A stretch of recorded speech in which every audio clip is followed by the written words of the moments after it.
महाविद्यालय के शिक्षा संकाय की तरफ से आप सभी को परीक्षा के दृष्टिगत विगत वर्षों के प्रश्न पत्र उपलब्ध कराया जा रहा है और इसी क्रम में आज हम बात करेंगे एमएड थर्ड सेमेस्टर के second paper secondary education status issues and concerns से संबंधित प्रश्न के बारे में। तो चलिए शुरुआत करते हैं सेक्शन ए से। पहला प्रश्न, बहुउद्देशीय विद्यालय मल्टीपर्पज स्कूल से आप क्या समझते हैं? अगला, दूरस्थ शिक्षा डिस्टेंस एजुकेशन से आपका क्या आशय है? अगला, मठ एवं बिहार की अवधारणा का उल्लेख कीजिए। राइट द कॉन्सेप्ट ऑफ मठ एंड बिहार। अगला, कलकत्ता विश्वविद्यालय आयोग या जिसे हम सैडलर आयोग भी कहते हैं, इसकी स्थापना क्यों हुई थी? अगला प्रश्न, माध्यमिक शिक्षा के प्रति राज्य सरकार का उत्तरदायित्व बताइए। अगला प्रश्न, मुदालियर आयोग जिसे हम माध्यमिक शिक्षा आयोग भी कहते हैं, उसके मुख्य उद्देश्य बताइए।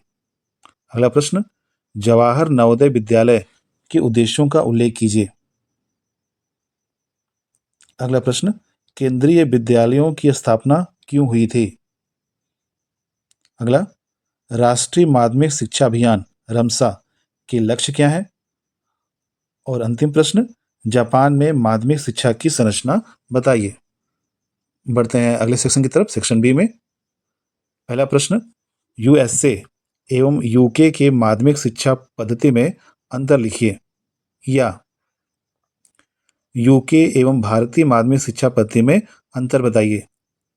अगला प्रश्न, भारत में माध्यमिक शिक्षा के प्रमुख मुद्दों की विवेचना कीजिए या माध्यमिक शिक्षा के लक्ष्यों की व्याख्या कीजिए।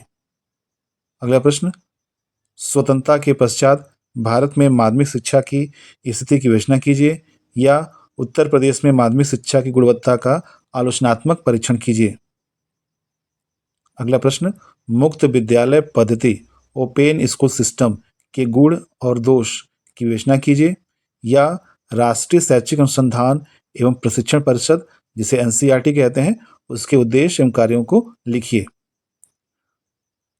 अगला प्रश्न, पड़ोसी विद्यालय नेबरहुड स्कूल्स के गुण एवं दोष को बताइए या राष्ट्रीय व्यावसायिक शिक्षा परिषद के उद्देश्यों एवं कार्यों का वर्णन कीजिए।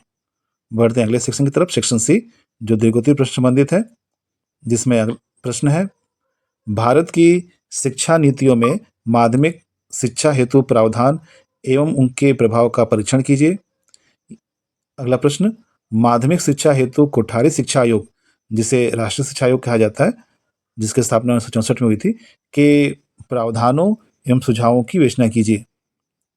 नवा प्रश्न, माध्यमिक शिक्षा के विस्तार एवं गुणवत्ता पर राष्ट्रीय माध्यमिक शिक्षा अभियान के प्रभाव का आलोचनात्मक मूल्यांकन कीजिए।